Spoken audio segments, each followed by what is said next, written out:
அதிமுக கூட்டணி முறிவுக்கு காரணம் அதிமுக தான். அதிமுக கூட்டணி முறிவுக்கு எந்த சூழ்நிலையும் திரு அண்ணாமலை அவர்கள் காரணமாக இல்லை.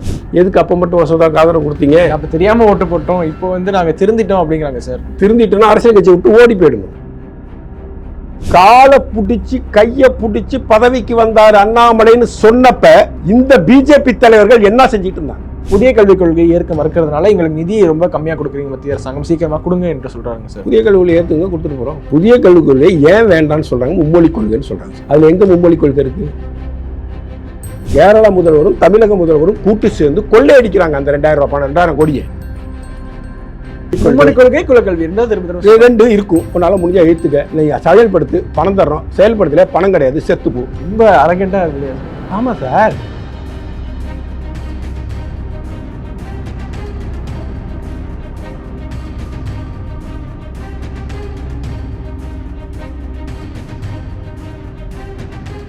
கிரகங்களையும் ஜாதகத்தையும் நம்ம துல்லியமா கணிச்சா ஃபர்ஸ்ட் நைட் ஒருத்தருக்கு நடக்குமா நடக்காதான்னு கூட நம்மளால துல்லியமா சொல்ல முடியும். இந்த மாதிரி ஆன்மீகம் மற்றும் ஜோதிடம் சார்ந்த இன்னும் பல வீடியோக்கள் பார்க்கணுமா? மறக்காம திருவருள் டிவிக்கு சப்ஸ்கிரைப் பண்ணுங்க. திருவருள் டிவியுடைய சேனல் லிங்க் இந்த வீடியோடைய டிஸ்கிரிப்ஷன்ல இருக்கு.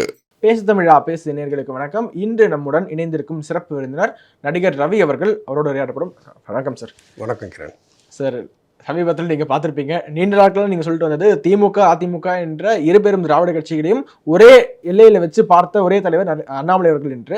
சமீபத்தில் அவருடைய பேச்சுகள் நீங்க பார்த்திருப்பீங்க, மிகப்பெரிய சர்ச்சைக்குள்ளே இருக்கு. எப்படி ஒரு மேடையில, அதுவும் கூட்டணியில் இருந்த தலைவரை நீங்க முன்னாள் முதல்வரை தற்கூரி என்று குறிப்பிடலாம் என்று விமர்சனங்கள் எழுந்திருக்கு. உங்களுடைய முதற்கட்ட பார்வை சார். சார், இதை நீங்க பிகினிங்லேருந்தே பார்க்கணும். அதாவது பிகினிங்லேருந்து பிஜேபியில் இருக்கக்கூடிய சில தலைவர்களே என்ன சொல்கிறாங்கன்னா, இந்த கூட்டணி முறிவுக்கு காரணம் திரு அண்ணாமலை அவர்கள் தான். அண்ணாமலையை இந்த குற்றம் சொட்டிகிட்டு தான் இருக்கிறாங்க. வெளியிலையும் பேசுகிறாங்க, உள்ளுக்குள்ளேயும் பேசிகிட்டு இருக்கிறாங்க. இது ஏதோ அண்ணாமலை திட்டமிட்டு செஞ்சிட்டாருன்னு சொல்லிட்டு. ஆனால் அப்படி இல்லைங்கிறது தான் உண்மை. அதிமுக கூட்டணி முறிவுக்கு காரணம் அதிமுக தான். அதிமுக கூட்டணி முறிவுக்கு எந்த சூழ்நிலையும் திரு அண்ணாமலை அவர்கள் காரணமாக இல்லை. அண்ணாமலையை காரணமாக இவர்கள் சுட்டி காட்டுறாங்க. ஆனால் அண்ணாமலைக்கு உள் மனசில் 2 திராவிட கட்சிகளும் வேண்டாங்கிறது தான் அவருடைய எண்ணமாகவும் செயலாகவும் இருந்திருக்கு. ஆனால் அவர் மத்திய தலைமைக்கு கட்டுப்பட்டு தனது அரசியல் நிலைப்பாட்டை அவர் வழிபாட்டில் போயிட்டே இருந்திருக்கிறார். கூட்டணியில் இருக்கிறப்பே, கூட்டணியில் தேர்தலை சந்திச்சுக்கிட்டு இருக்கிறப்பயே திரு முனிசாமி அவர்கள் ஒய்எம்சிஏவில் நடந்த ஒரு பொதுக்கூட்டத்தில் பேசுகிறாரு. இங்கே தேசிய கட்சிகளுக்கெல்லாம் வேலையே இல்லை. ஒன்று அதிமுக இந்த மாநிலத்தை ஆளணும், இல்லை திமுக இந்த மாநிலத்தை ஆளணும். திராவிட கட்சிகளை மீறி இங்கே தேசிய கட்சிகள் கையூன முடியாது, கால் ஊன முடியாதுன்னு சொல்லி தேசிய கட்சியான பிஜேபியில் கூட்டணியில் இருந்துக்கிட்டு முனுசாமி அவர்கள் பொது மேடையில் பேசினார். எடப்பாடி கண்டிச்சாரா? கண்டிக்கல. தப்புன்னு சொன்னாரா? சட்டசபை தேர்தல் முடிஞ்சதுமே இந்த குடிகார அமைச்சர் ஒருத்தர் இருப்பார்ல, சிவி சண்முகம், அவர் சொன்னார், எங்கள் தோல்விக்கு காரணம் பிஜேபியோட நாங்கள் கூட்டணி வச்சது தான். நாங்கள் பிஜேபியோட கூட்டணி வச்சதுனால தான் சிறுபான்மையினர்கள் எங்களுக்கு ஓட்டு போடலை அப்படின்னு பிரஸ் மீட்ல சொன்னார். அவரோட ஜெயக்குமார் அவர்கள் சொன்னாரு. அடுத்தது வரேன். சிவி சண்முகம் சொன்னார். எடப்பாடி கண்டிச்சாரா? இல்ல, கண்டிக்கல. ஜெயக்குமார் அவர்கள் பத்திரிகையாளர் சந்திச்சு இதே கருத்தை சொன்னாரா? ஆமா, ராயபுரத்துல முடிசூடா மன்னனா இருந்தேன். முடிசூடா மன்னனா, முடியில்லாத மன்னனா தான் இருந்தேன். நீ முடிசூடா மன்னனாலாம் இல்லை, உன் ஜவுசரை கழட்டிட்டாங்க அவங்க. என்ன எடப்பாடி கண்டிச்சாரா? கூட்டணி தர்மத்தை மீறி ஒரு கூட்டணி கட்சியை, அகில இந்திய கட்சியை இப்படி குற்றம் சொல்லி நமது 2ஆம் கட்ட தலைவர்கள் பேசுவது தவறு அப்படின்னு எடப்பாடி என்னைக்காச்சும் கண்டிச்சிருக்காரா? இதில் முக ஸ்டாலின்னாச்சும் நம்மளால உள்ளவங்க என்ன பண்ண போறாங்கன்னு தூக்கம் கூட வரலன்னு வருத்தனாச்சும் பட்டார். அடுத்து நம்ம மூத்தவர்கள் என்ன பண்ணுவாங்களோ, நம்ம அமைச்சர்கள் என்ன பண்ணுவாங்களோ, என்ன செய்தி வருமோன்னு நினைச்சு பார்த்தா எனக்கு நைட்டு படுத்தா தூக்கமே வரலன்னு முதலமைச்சர் ஆதங்கனாச்சும் பட்டிருக்கிறார். எடப்பாடி அது போல ஏதாச்சும் ஆதங்கப்பட்டிருக்காரா? எடப்பாடி விரும்புறாருன்னு கூட எடுத்துக்கலாம் இல்லையா? எடப்பாடி சொல்லிதானே சார் இவங்க பேசுறாங்க. ஆனா எடப்பாடி பழனிசாமி அவர்கள் எங்கேயுமே டைரக்டா பேசல இல்லையா? ஆமா, அதுக்கு மௌனம் காத்தா என்ன அர்த்தம்? ஜெயக்குமார் பேசுறாரு, சிவி சண்முகம் பேசுறாரு, முனுசாமி பேசுறாரு. முனுசாமி பேசுற மேடையில முதலமைச்சரும் இருக்காரு. ஆனா பேசுனதை அங்கீகரிக்கிறாப்புல அமைதியா உட்கார்ந்துருக்காரு.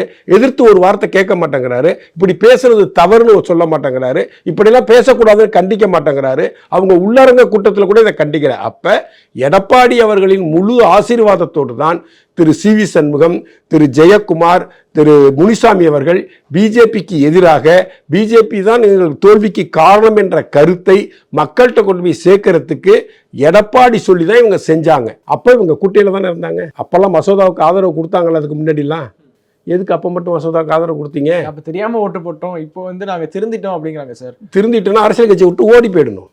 இது என்ன 1ஆம் கிளாஸ் எக்ஸாமா?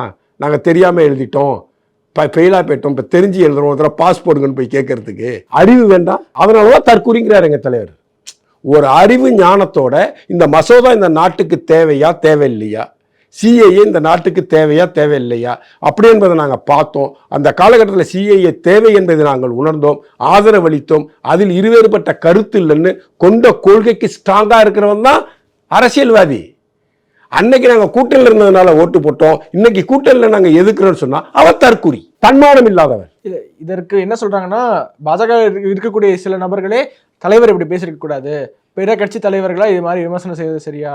காலை புடிச்சு கைய புடிச்சு பதவிக்கு வந்தார் அண்ணாமலைன்னு சொன்னப்ப இந்த பிஜேபி தலைவர்கள் என்ன செஞ்சிட்டு இருந்தாங்க?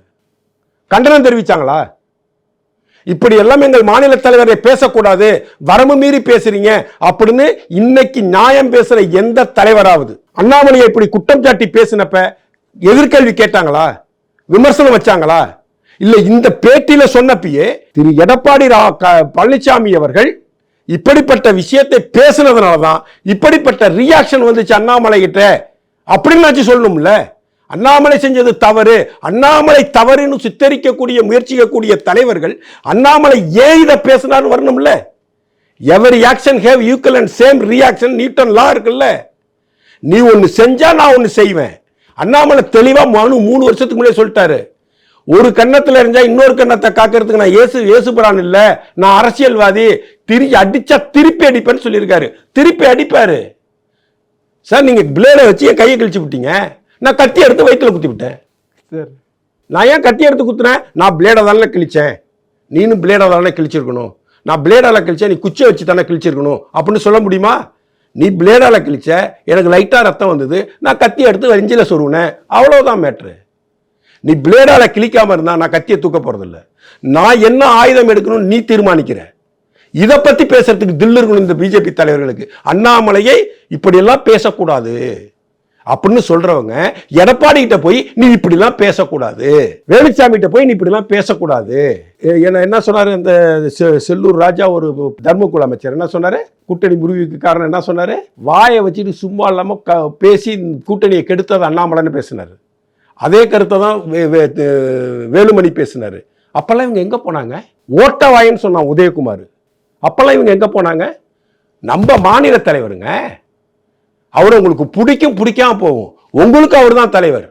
அவரை பத்தி ஒருத்தன் தரக்குறைவா பேசுறான், நீங்க பொங்கி எழுந்திருக்கணும். அன்னைக்கு பொங்கி எழுந்திருந்தீங்கன்னா இன்னைக்கு இப்படி பேசிருக்க கூடாது, மூத்த தலைவர்களுக்கு மரியாதை கொடுக்கணும் அப்படின்னு சொல்றதுக்கான உங்களுக்கான தகுதி அப்ப வரும்.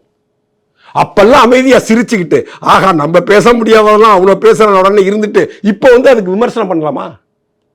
விமர்சனம் பண்ணலாமா சொல்லுங்க. இன்னும் நிறைய சம்பவங்களுக்கு ரியாக்ட் பண்ணல சார். உதாரணத்துக்கு ஆடை வெட்டி, அதான் சார் சொல்றேன்.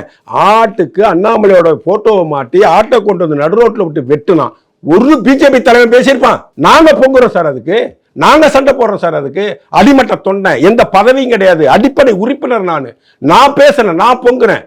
இந்த தலைவர்கள் இன்னைக்கு அண்ணாமலை இப்படிலாம் பேசக்கூடாதுன்னு சொன்ன தலைவர்கள் என்னைக்காச்சும் பொங்கியிருக்காங்களா?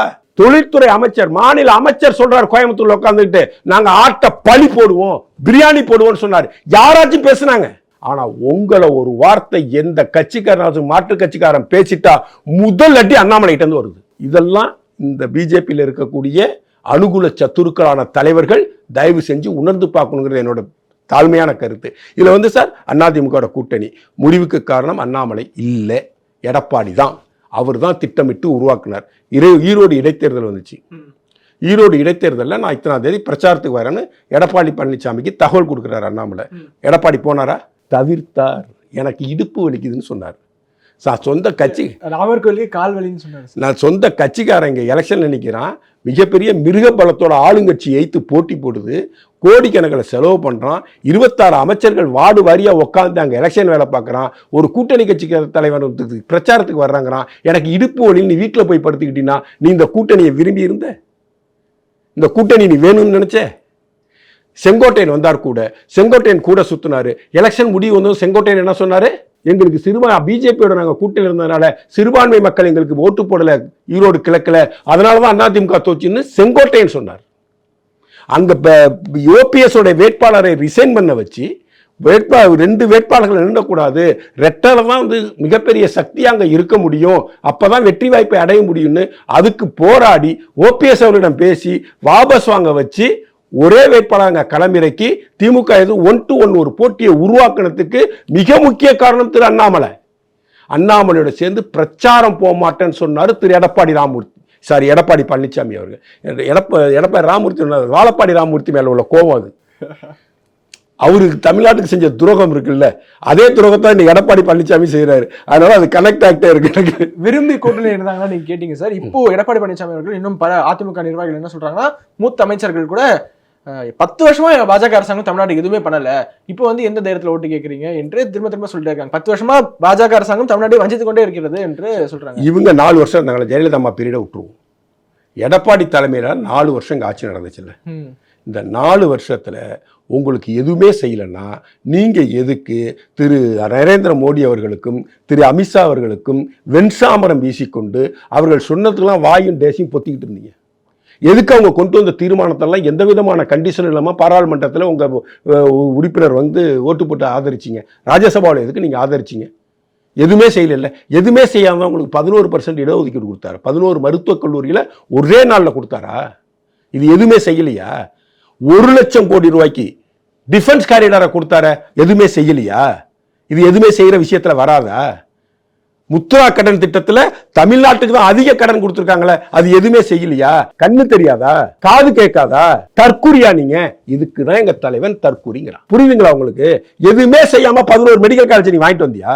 ஒரே நாள்ல ஜல்லிக்கட்டுக்காக 4 அமைச்சரவைகளை கையெழுத்து பெற்று ஜனாதிபதி ஒப்புதல் பெற்று இன்னைக்கு ஜல்லிக்கட்டு நடக்க காரணமாக இருப்பதே திரு நரேந்திர மோடி தலைமையிலான மத்திய அரசு. எதுவுமே செய்யலையா? இது முட்டாளா நீ? மூடனா நீ? அறிவே கிடையாதா? இப்படிலாம் பேசுறவனுக்கு அறிவு கிடையாது, புத்தி கிடையாது, மூளை கிடையாது, எந்த விதமான சுய சிந்தனை பகுத்தறிவு எதுவுமே கிடையாது. இந்த 4 வருஷத்துல தமிழ்நாட்டுக்கு கிடைச்சது எடப்பாடி தலைமையில இங்க மாநில அரசு இருந்தப்ப இதெல்லாம் கூட்டி பாருங்க. 6 லட்சம் கோடி கொடுத்திருக்காரு. 6 லட்சம் கோடி தமிழ்நாட்டுக்கு நலத்திட்ட பணிகளா வந்திருக்குது. இத்தனை ஹைவேஸ் இருக்க, யாரு கொடுத்தது? எந்த ஆட்சியின் கீழ் கொடுக்கப்பட்டது? நீ முதலமைச்சரா இருந்தப்ப பாரத பிரதமர் நரேந்திர மோடி அவர்கள் கொடுத்தது. நீ முதலமைச்சரா இருந்தப்ப உனக்கு எய்ம்ஸ் கொடுத்தாங்க. தற்கூரி நீனு இடத்த செலக்ட் பண்ணி கொடுக்காம இங்க வைக்கிறோம், தஞ்சாவூர் செங்கிப்பட்டி கிட்ட வைக்கிறோம், நாங்க திருச்சி கிட்ட வைக்கிறோம், புதுக்கோட்டை கிட்ட வைக்கிறோம், மதுரை கிட்ட வைக்கிறோம், அல்லாடி 2.5 வருஷம் கழிச்சு இடம் கொடுத்தீங்க. அந்த இடத்தை ஆக்குபை பண்ணி நீங்க கவர்மெண்ட்டை ஒப்படைக்கிறதுக்கு உங்க ஆட்சி கவுந்து போச்சு. ஒரு எய்ம்ஸ் மருத்துவமனை கிடைச்சிருச்சு. கிடைச்ச அடுத்த மாத்திரத்துல ஒரே மாசத்துல இடத்தை தேர்வு பண்ணி ஒரே மாசத்துல இந்த இடத்துல தான் வரப்போகுது, இந்த மாவட்டத்தில் தான் வரப்போகுதுன்னு சொல்லி அந்த எய்ம்ஸை உடனடியாக கொண்டு வருவதற்கான எந்த விதமான சாத்தியக்கூறுகளும் ஆராயாத தற்கூரி அரசியல்வாதி எடப்பாடி பழனிசாமி ஒரு அமைச்சரவை. கரெக்டுங்களா? தற்கூரிங்கிற வார்த்தைக்காக இத்தனையும் பேசுறோம். நீ தற்குறி, உனக்கு செய்ய முடியல.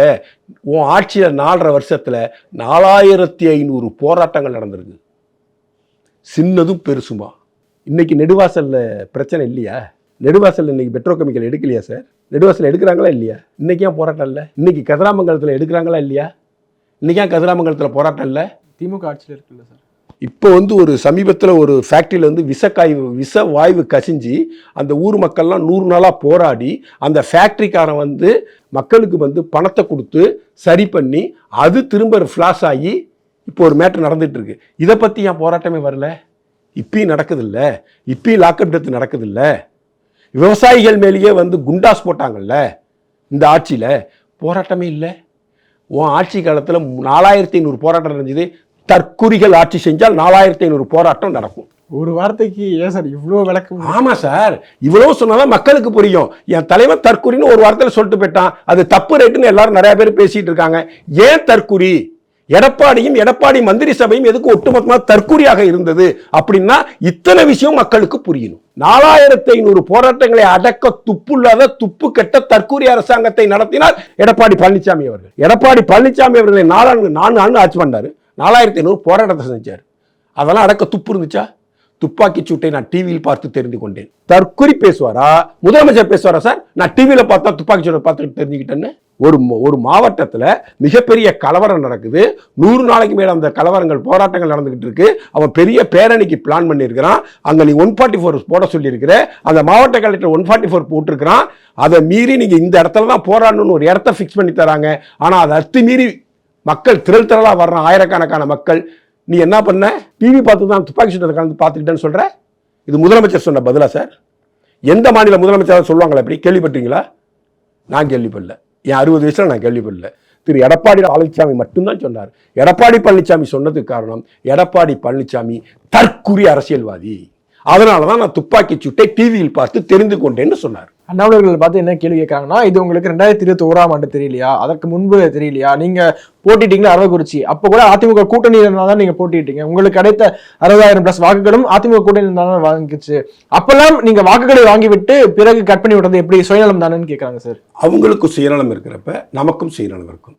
அவங்களுக்கு பொதுநலம் இருக்கிறப்ப நமக்கும் பொதுநலம் இருக்கும். ஒரு 2 நாளைக்கு முன்னாடி நான் மிக பெரிய அளவில் மதிக்கக்கூடிய, போற்றக்கூடிய, புகழக்கூடிய ஒரு பத்திரிகையாளர் ரங்கராஜ் பாண்டே அவர்கள், அவங்க ஒரு இன்டர்வியூ கொடுக்குறாங்க. அண்ணாமலை அவர்கள் அந்த மீட்டிங்கில் என்ன சொல்றாரு, 2019 வாரணாசியில் வேட்புமனு தாக்கல் பண்றதுக்கு எடப்பாடி பழனிசாமி அவர்களை கூட்டணி கட்சி தலைவர் அழைச்சிருக்காரு. அப்ப எடப்பாடி பழனிசாமி சொன்னது, தோக்க போறவருக்காக நான் ஏன் வேட்புமனு தாக்கல் பண்ண வரணும்னு சொன்னாரு. இதை கேள்விப்பட்டதுக்கு அப்புறம் அதிமுகவோட கூட்டணி போகக்கூடாதுன்னு என் மைண்ட் செட்ல நான் உருவாக்கிக்கிட்டேன் ஒரு கொள்கையை அப்படின்னு சொல்றாரு. இதற்கு திரு ரங்கராஜ் பாண்டே அவர்கள் என்ன சொல்றாங்கன்னா, நீங்க சொன்னதை அப்படியே சொல்றாங்க. 2020 கூட்டணி இல்லையா? 2021 அரவக்குறிச்சி நீங்க போட்டியிட்ட அதிமுக கூட்டணி இல்லையா? 2021 அப்புறம் வந்த உள்ளாட்சி தேர்தலில் நீங்க கூட்டணி போய் நீங்க பேசலையா? அவங்க கேட்ட தொகுதியும் கேட்ட பர்சன்டேஜில் தொகுதிகளையும் ஒதுக்காதனால நீங்க தனிச்சு நின்னீங்க அப்படின்னு திரு ரங்கராஜ் பாண்டவே பேசுறாரு. ஆகச்சிறந்த அறிஞர், அரசியல் அறிஞர் திரு ரங்கராஜ் பாண்டே அவர்களுக்கு இதில் சறுக்கியிருக்காரு. தான் நியூட்ரல்னு காமிச்சுக்கிறதுக்காக இதை செஞ்சிட்டாரோ, இதை பேசிட்டாரோன்னு நான் ஃபீல் பண்றேன். கட்சிக்கு வந்தது 2020 துணைத் தலைவராக இருந்தார். துணைத் தலைவராக இருந்த பொழுது அரவக்குறிச்சி தேர்தலை சந்தித்தார். அப்பொழுது கட்சி அதிமுகவுடன் கூட்டணியில் இருந்தது. 2021 தேர்தல் முடிந்த பிறகு மாநிலத்தினுடைய மாநில தலைவராக வருகிறார். மாநில தலைவராக வர்றப்ப தொடர்ந்து அதிமுகவோட பயணம் போயிட்டு இருக்குது. தொடர்ந்து அதிமுக கூட்டணியில் பயணம் செஞ்சுக்கிட்டு இருக்காரு. ஒரு கட்டத்தில் உள்ளாட்சி தேர்தலில் இந்த பிரச்சனை வந்ததுக்கு அப்புறம் பத்திரிகையாளர்கள் சந்திக்கிறாங்க. பத்திரிகையாளர் கேட்குறாங்க, அதிமுக கூட்டணியை முறிச்சிட்டிங்களான்னு கேட்குறாங்க. இல்லை, தேசிய ஜனநாயக கூட்டணியுடைய தமிழ்நாட்டு தலைமை அதிமுக தான். அதிமுக பெரிய இயக்கம். அதிமுக எங்களுடைய பாராளுமன்றத்தில் நாங்கள் கொண்டு வர அனைத்து தீர்மானங்களுக்கும் எங்களுக்கு துணையை நின்று இருக்கிறது. அதிமுகவை நாங்கள் மதிக்கின்றோம். ஆனால் உள்ளாட்சி தேர்தலில் அதிகமான உறுப்பினர்களை போட்டியிட வைக்க வேண்டும் என்று நாங்களும் நினைக்கிறோம், அவர்களும் நினைக்கிறார்கள். அதனால் நாங்கள் உள்ளாட்சி தேர்தல் மட்டும் தனித்து காண்கின்றோம், பாராளுமன்ற தேர்தலில் இணைந்து பணியாற்றுவோம். எடப்பாடி பழனிசாமி அவர்களிடம் நான் போன்ல கூட இதை பேசிட்டு தான் இந்த முடிவை நான் எடுத்த முடிவை நான் மத்திய தலைமைக்கு சொன்னேன். மத்திய தலைமையும் எனக்கு அனுமதி கொடுத்துச்சு. அதனால தான் நாங்கள் தனியாக நிற்கிறோன்னு அன்றைய பத்திரிகையாளர் சந்திப்பில் சொன்னார். அதுக்கப்புறம் 2-3 இன்சிடென்ட்ல அதிமுக கூட்டணியை பற்றி பேச்சு வர்றப்பெல்லாம் அதிமுக பெரிய கட்சி, தமிழ்நாட்டினுடைய என்டிஏ கூட்டணி தலைமை அதிமுக தான் அப்படிதான் பேசியிருக்காரு. அவர் எப்ப டேர்ன் மாறுறாரு, எப்ப அதிமுக கூட்டணி வேண்டான்னு நினைக்கிறாரு, 2021 மிடில். அப்பதான் இந்த தகவல் கூட்டணி கட்சி தலைவர் மூலியமாக அண்ணாமலை அவர்களுக்கு கிடைத்திருக்கும். அதுக்கப்புறம் தான் என் தலைவன் வேட்புமனுக்கு போகாம அவன் தோத்துருவான்னு நீ சொன்னில்ல, நீ எதுக்குடா எனக்குங்கிற முடிவை அண்ணாமலை அவர்கள் எடுத்ததுக்கு காரணம் அந்த விஷயம் தெரிஞ்சதுக்கு அப்புறம். அந்த விஷயம் அவருக்கு 2020 தெரியாது ரங்கராஜ் பாண்டே சார். அந்த விஷயம் அவருக்கு 2021 சட்டமன்ற தேர்தல் அப்ப தெரியாது திரு பாண்டே சார். உள்ளாட்சி தேர்தல் கூட்டணி பேசினப்ப இது அண்ணாமலைக்கு இந்த விஷயம் தெரியாது பாண்டே சார். நீங்க பேசலாமா பாண்டே சார்? இப்படி பேசலாமா? அவெல்லாம் பேசுறாங்க, நாங்க அதை செஞ்சு விட்டோம், இதை செஞ்சு விட்டோம், நம்ம கூட்டணிக்காக ஓட்டு போட்டோம், இப்ப எதுக்குறோம் அப்படின்னு பேசலாம். தமிழ்நாட்டுக்கு ஒண்ணுமே பண்ணலன்னு. தமிழ்நாட்டுக்கு ஒண்ணுமே பண்ணலாமல 12 லட்சம் கோடி ரூபாய் 10 வருஷத்துல கொடுத்துறாங்க மத்திய அரசாங்கம். இத்தனை சாலை திட்டங்கள். இன்னைக்கு டாடா நிறுவனம் தனது தொழிற்சாலையை ராணிப்பேட்டையில் உருவாக்குறாங்க. ஏன் ராணிப்பேட்டையில் உருவாக்குறாங்க? அவங்களுக்கு இந்தியாவில் எந்த மூலையிலும் இடமே இல்லையா? எதுக்கு சார் ராணிப்பேட்டைக்கு வராங்க? பெங்களூர் டு சென்னை ஹைவேயை 4 மணி நேரத்தில் கடக்கிற அளவுக்கு ஒரு சாலை போட்டு முடிச்சாச்சு. பெங்களூர் சைடு ஃபுல்லாக அந்த சாலை போட்டு முடிச்சிடுச்சு. இன்னும் தமிழ்நாட்டு பக்கம் தான் வர முடியல. ஏன்னா தமிழ்நாடு கவர்மெண்ட் இன்னும் இடம் கொடுத்து முழுசாக முடிக்கல. அதனால பெண்டிங் இருக்கு. அந்த சாலை திட்டம் விரிவாக்கப்பட்டு அந்த சாலை திட்டம் ஓப்பன் பண்ணப்பட்டுட்டா பெங்களூர்லேருந்து ஆல் இண்டியா ஃபுல்லாக அந்த சாலை இணைக்கப்படுகிறது. மைசூர் வரைக்கும் போது மைசூர்லேருந்து அப்புறம் கனெக்டிவிட்டி இருக்கு. அங்கே மோட்டார் தொழிற்சாலையை உருவாக்கினால் நமக்கு டிரான்ஸ்போர்ட் ப்ராப்ளம் இல்லாமல் இருக்குன்னு ராணிப்பேட்டையில் வந்து டாடா நிறுவனம் கார் தொழிற்சாலை அங்கே உற்பத்தி தொழிற்சாலை உருவாக்குறாங்க. எங்கேருந்து வந்துச்சு இந்த ஃபண்டெல்லாம்? யார் கொடுக்காம வந்துச்சு? பரந்தூர் விமான நிலையம் யார் கொடுத்தா? மக்களுக்கு அவங்களுக்கு இடத்த பிடிச்சி கொடுக்க உங்கள் ஆட்சி காலத்திலே கொடுத்தாச்சு இல்லை விமான நிலையம் விரிவாக்கம்? ஏன் உங்களால் கொடுக்க முடியல இடத்த? தற்குறிகள் ஆட்சி செய்தால் இடத்த ஆக்குபை பண்ணி தர முடியாது. பொம்மை முதலமைச்சர் ஸ்டாலின் அவர்கள் இருந்தால் இடத்தை ஆக்குபை பண்ணி தர முடியாது. வீரமிக்க தீரமிக்க இந்த நாட்டின் வளர்ச்சிக்காகவும் இந்த தேசத்தின் முன்னேற்றத்திற்காகவும் உழைக்கக்கூடிய ஒரு மாபெரும் சக்திகள் இங்கு முதலமைச்சராக இருந்தால் இந்த திட்டங்கள் இந்நேரம் நிறைவேறியிருக்கும். பரந்தூர் விமான நிலையம் வந்திருக்கும், எய்ம்ஸ் கட்டப்பட்டிருக்கும். இதற்கெல்லாம் முடியாத போனதுக்கு காரணம் தற்கூரிகளும் பொம்மைகளும் இங்கு ஆட்சிக்கட்டில் இருப்பதனால் இங்கு வேலைகள் தடைபடுகின்றன. இதுதான் உண்மை. இதை நாட்டு மக்கள் புரிஞ்சுக்கணும். செம்மறியாட்டு கூட்டம் மட்டும் இருக்கக்கூடாது. ஒரு மரத்தை வெட்டுறதுக்கு, எய்ம்ஸ் கட்டடம் கட்டுறதுக்கு, அந்த கட்டுமானத்துக்கு பிளான் பண்ண இடத்துல ஒரு மரம் இருக்கு. அந்த மரத்தை அப்புறப்படுத்தினாதான் அங்கே கட்டுமானத்தை செய்ய முடியும். அந்த மரத்தை வெட்டுறதுக்கு 5 மாசமாவது தமிழக அரசு பர்மிஷன் கொடுக்க. பொம்மை முதலமைச்சரின் ஆட்சியின் கீழ் ஒரு மரத்தை வெட்டுவதற்கு 5 மாசம். 5 மாசத்துல ஒரு பில்டிங்கே கட்டிருக்கலாம்ல, ஒரு ஃப்ளோரே கட்டி முடிச்சிருக்கலாம்ல. எப்படியாவது தாமதப்படுத்தணும். இந்த திட்டம் வந்துடக்கூடாது. 2026க்குள்ள வந்துட்டா திரும்ப நம்ம செங்கலை தூக்கிட்டு போய் ஓட்டு கேட்க முடியாது, ப்ராப்பர்ட்டி எலெக்ஷன் சந்திக்க முடியாது. இப்போ ப்ராப்பர்ட்டி காமெடி பார்த்துறீங்களா? மதுரை முத்து பண்ணுவார். அதே போல் ஸ்டாலின் வந்து, உதயநிதி ஸ்டாலின் வந்து ப்ராப்பர்ட்டி அரசியல்வாதி. முட்டை, செங்கல், ஃபைலு இதெல்லாம் தூக்கிட்டு வருவார். நாங்கள் என்ன பண்ணுவோம், அடுத்த டோப்பா, ஃபார்முலா ரேஸு, காரு இதெல்லாம் தூக்கிட்டு போனால் நம்ம ப்ராப்பர்ட்டி அரசியல் பண்ணணும். அடுத்தது நிறைய தமிழ்நாட்டுக்கு செய்திருக்கு மத்திய அரசாங்கம் சொல்றீங்க சார். முதல்வர்கள் சமீபத்தில் ஒரு குற்றச்சாட்டு வச்சுக்கிட்டே இருக்காரு. நாங்கள் புதிய கல்விக் கொள்கையை ஏற்க மறுக்கிறதுனால எங்களுக்கு நிதி ரொம்ப கம்மியாக கொடுக்குறீங்க மத்திய அரசாங்கம், சீக்கிரமாக கொடுங்க என்று சொல்றாங்க சார். புதிய கல்விக் கொள்கை ஏற்றுங்க, கொடுத்துட்டு போகிறோம். புதிய கல்விக் கொள்கையை ஏன் வேண்டான்னு சொல்கிறாங்க? மும்மொழி கொள்கைன்னு சொல்கிறாங்க சார். அதில் எங்கே மும்மொழி கொள்கை இருக்குது?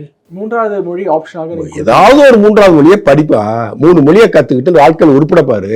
தெலுங்கு படி, மலையாளம் படி, கன்னடம் படி, உருது படி. உங்களுக்கு தான் உருது ரொம்ப பிடிக்கும்ல. திமுகவுக்கு உருது ரொம்ப பிடிக்கும் சார். அரபி கூட பிடிக்கும். அரபி பிடிக்கும், உருது பிடிக்கும், பிரிட்டிஷ் லாங்குவேஜ்லாம் பிடிக்கும், ஜப்பான் மொழிலாம் பிடிக்கும். ஆனால் சமஸ்கிருதம் பிடிக்காது. ஏன்னா சமஸ்கிருதம் இந்தியாவில் உருவாகின தெய்வீக மொழி. நாங்கள் புரிஞ்சுக்க மாட்டோம். ஹிந்தி பிடிக்காது. ஏன்னா பெரும்பான்மையான இந்திய மக்கள் பேசக்கூடிய மொழி எங்களுக்கு பிடிக்காது. அதெல்லாம் விட்டுடு. உனக்கு தான் பிடிக்குமே உருது, பிரெஞ்சுலாம் பிடிக்குமே, ஜப்பானீஸ் லாங்குவேஜ், ரஷ்யன் லாங்குவேஜ்லாம் பிடிக்குமே. அதெல்லாம் சொல்லிக் கொடு. 3வது லாங்குவேஜா? ஒரு பையன் இன்னொரு லாங்குவேஜ் கற்றுட்டா அந்த இலக்கியங்கள், இலக்கணங்கள், அதை பற்றியான அறிவு அவனுக்கு வளரும். அவனுடைய சிந்தனை பிராடாகும். 3 மொழியை கூடு. ஹிந்தி இருக்கு நான் எதுக்குறேங்கிறிய. ஒன்று ஹிந்தி சொல்லிதரோட பள்ளிக்கூடத்தை நடத்துது. ஏவா வேலு நடத்துறாரு. ஆற்காடு வீராசாமி பையன் நடத்துறாரு. அவங்கெல்லாம் ஹிந்தி சொல்லித்தரோட பள்ளிக்கூடத்தில் நடக்கலாம், அரசாங்கம் நடத்தக்கூடாதா? நீ ஒத்துக்க மாட்டேங்கிறீங்களா? நாங்கள் தரமாட்டோம். இது அரகன்ஸ் இல்லையா? ஆமாம் சார், தரக்கூடாது சார். தந்தா நான் போராடுவேன் மோடி அவர்களை எதிர்த்து. என்ன சார்? தரக்கூடாது. புதிய கல்விக்குள்ளே ஏற்றுக்கிட்டா காசு தான். ஏற்றுக்க மாட்டியா? தராத. நீ தந்த காசை என்ன பண்ண? 2000 கோடி ரூபாய் மத்திய அரசாங்கம் நிதி கொடுக்குது ஒவ்வொரு மாநிலத்துக்கும். இந்த கம்ப்யூட்டர் போல கோர்ஸை மாணவர்களுக்கு 6ஆம் வகுப்பிலிருந்து சொல்லித்தரத்துக்கான ஒரு திட்டங்களை உருவாக்கி, இந்த திட்டங்களை கட்டமைப்பு உருவாக்குறதுக்கு 1000 கோடியும், அந்த ஆசிரியர்கள் சம்பளம், போக்குவரத்து இதற்காக ஒரு 1000 கோடியும், 2000 கோடி ரூபாய் பணம் கொடுக்குது. நீ அதை கேரள முதலமைச்சர் சேர்ந்து ஊழல் பண்ணிட்டு இருக்க. கேரளாவில் கல்காட்டா அப்படி இங்கே எல்காட் வச்சிருக்காங்கல்ல, அப்போல அங்கே ஒரு நிறுவனம் இருக்கு. அந்த நிறுவனத்துக்கு நீ கான்ட்ராக்ட் கொடுக்குற. ஏன் இங்கே எல்காட் என்ன பண்ணுது? எல்காட் என்ன சொல்றது? எல்காட்டா தான் அவனும் ஒரு நிறுவனம், கவர்மெண்டோட நிறுவனம். அதுக்கு நீ ஆர்டர் தந்து அவன் மூலியமாக நீ அதுக்கு ஆள் எடுக்கிற, அவன் மூலியமாக கட்டமைப்பு உருவாக்குறங்கிற, அவன் மூலியமாக அந்த திட்டத்தை நிறைவேற்ற போகிறங்கிற. அப்போ எல்காட்டு நீ எதுக்கு வச்சிருக்கிற? அதுக்கு ஆள் எடுக்கிற. எம்ப்ளாய்மெண்ட் எக்ஸ்சேஞ்சில் எத்தனை லட்சம் பேர் பதிவு பண்ணிட்டு காத்துக்கிட்டு இருக்கான். நீ அங்கேருந்து ஆள் எடுக்க வேண்டியதானே? ஆனால் பூனாவை சேர்ந்த ஒரு நிறுவனம், கேரளா நிறுவனம், இவங்கள்ட்டேருந்து ஆள் எடுக்கிற எதுக்கு? தமிழ்நாட்டில் வேலை செய்கிறதுக்கு, தமிழ்நாட்டு மாணவர்களுக்கு பாடம் சொல்லி கொடுக்கறதுக்கு கேரளாக்காரன்ட்டு பாம்பேக்காரன்ட்டு நீ ஆள் எடுத்து கொடுக்க சொல்றீங்க. அப்போ தமிழ்நாட்டில் ஆள் எடுத்து கொடுக்க ஆளே இல்லையா உனக்கு? கேரளா முதல்வரும் தமிழக முதல்வரும் கூட்டு சேர்ந்து கொள்ளையடிக்கிறாங்க அந்த 2000 ரூபாய் பணம், 2000 கோடியை. ஆனால் கேரளாவில் அந்த 2000 கோடியை முறையாக செலவிட்டுட்டாங்க. முறையாக செலவிட்டு அந்த மாணவர்களுக்கு என்ன விதமான கல்வி கிடைக்கணுமோ அந்த கல்வியை முறையாக கேரளா அரசாங்கம் செயல்படுத்துது. ஆனால் தமிழ்நாடு அரசாங்கம் கேரளா கவர்மெண்டோட கூட்டணி அமைச்சு அந்த கேரளாவோட ஒரு நிறுவனத்துக்கு ஆர்டர் தராங்க, கவர்மெண்ட் நிறுவனத்துக்கு. அந்த நிறுவனம் யாருக்கிட்ட இந்த சோர்சஸை எடுக்குதுன்னா கேரள முதலமைச்சர் இருக்காருல்ல பினராயி விஜயனா, அவருடைய சம்பந்தி கம்பெனிலேருந்து அவங்க எல்லாம் செய்கிறாங்க. ரூட்டு புரியுதா உங்களுக்கு? இது சும்மா திரு மாரிதாஸ் அவர்கள் மிக விளக்கமான வீடியோ போட்டிருக்காரு. போய் மக்கள்லாம் பாருங்க. 2000 கோடி கொடுத்தா 2000 கோடியை திருடுறாங்க. இப்போ ஒவ்வொரு ஸ்கூல்லையும் டேட்டா என்ட்ரி ஆப்ரேட் பண்ணும்.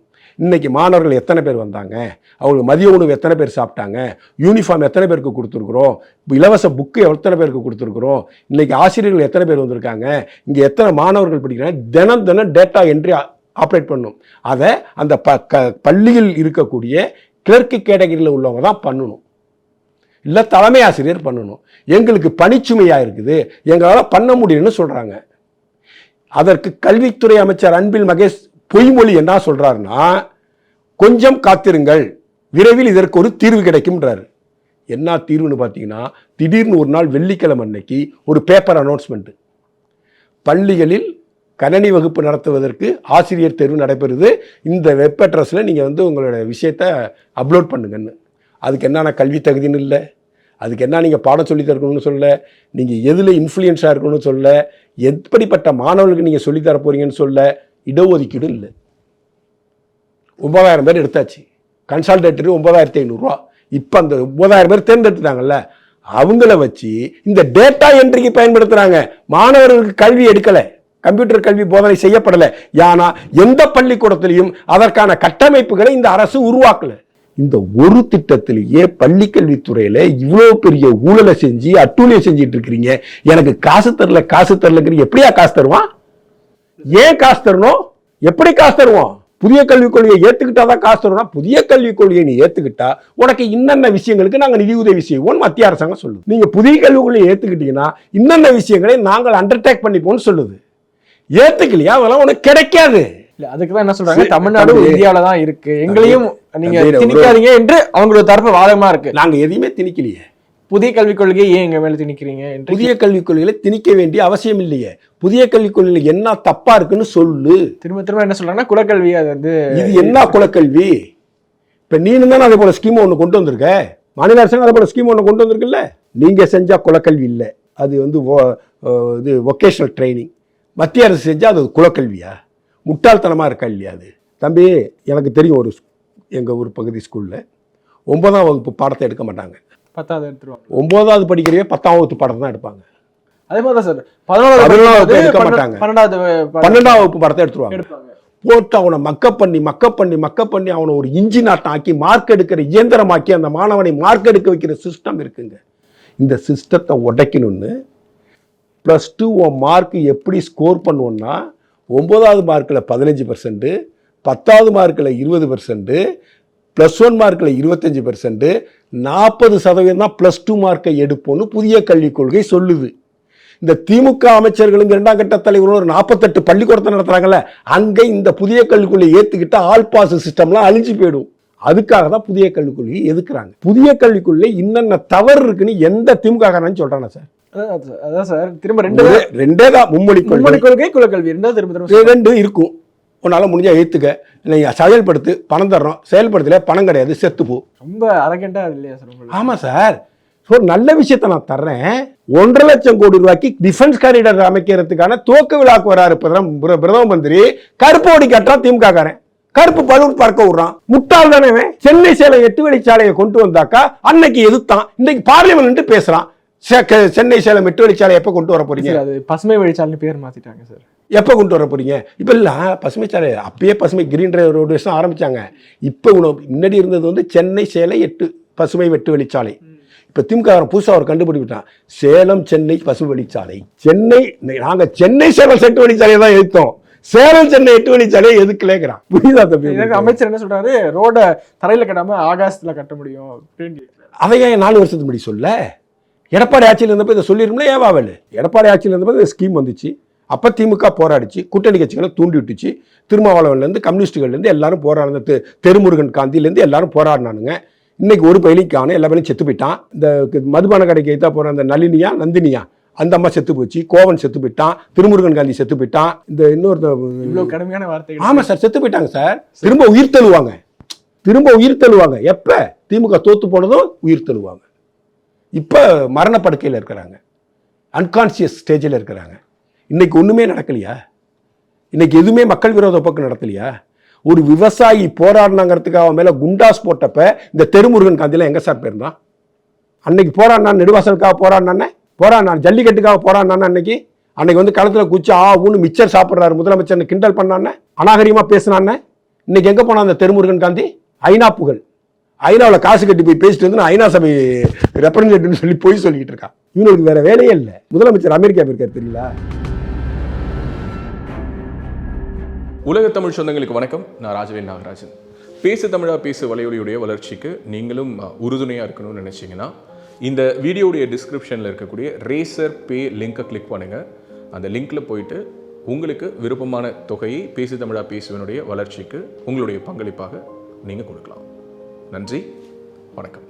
இந்த ஆடியில் வரக்கூடிய எல்லா வெள்ளிக்கிழமைகளும் நம்ம எந்த மாதிரி ஒரு பூஜை முறைகளை கடைபிடிக்கணும்? ஒரு மனிதன் ஆலயத்துல போயிட்டு பரிகார பூஜை செய்வதை காட்டிலும் ஒரு வீட்டுல ஒரு பெண் மகிழ்ச்சியாக இருப்பதுதான் சுக்கிரனுக்கு நாம் செய்யக்கூடிய சிறந்த பரிகாரமாகவே இருக்கிறது. பூச நட்சத்திரம் என்பது தாமரையை குறிக்கக்கூடியது. இந்த மாதிரி ஆன்மீகம் மற்றும் ஜோதிடம் சார்ந்த இன்னும் பல வீடியோக்கள் பார்க்கணுமா? மறக்காம திருவருள் டிவிக்கு சப்ஸ்கிரைப் பண்ணுங்க. திருவருள் டிவியுடைய சேனல் லிங்க் இந்த வீடியோடைய டிஸ்கிரிப்ஷன்ல இருக்கு.